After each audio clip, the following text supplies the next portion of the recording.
Haleluiah, Lalpa ropui ber, afak nan kil din afong se, nam tim lal ropui, leza ber tuan, mitin lung chunga,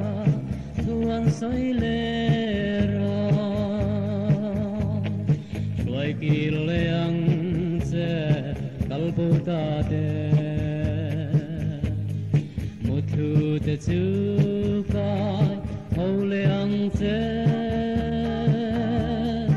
hovel kwai tua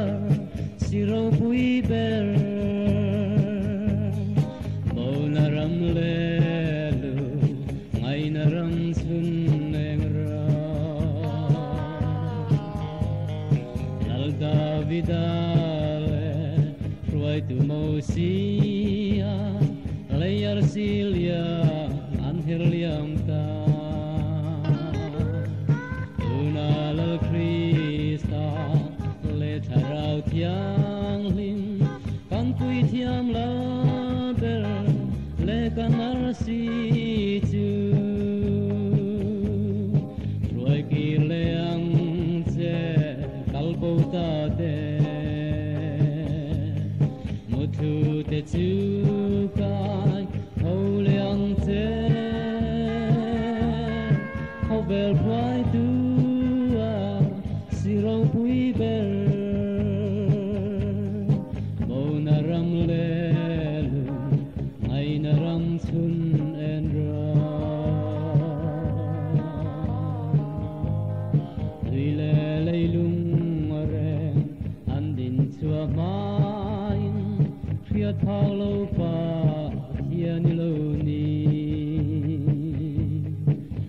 le thale ar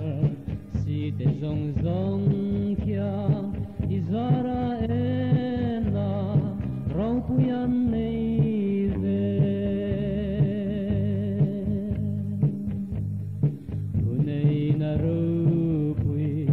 soi moi na sanger mal som na nei laginie leilung pialaya talto beram no atisenin ko vel sandam rose wai kileang se kalpotate mutu te chukai hole angte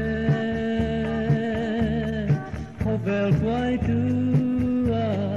siro pui be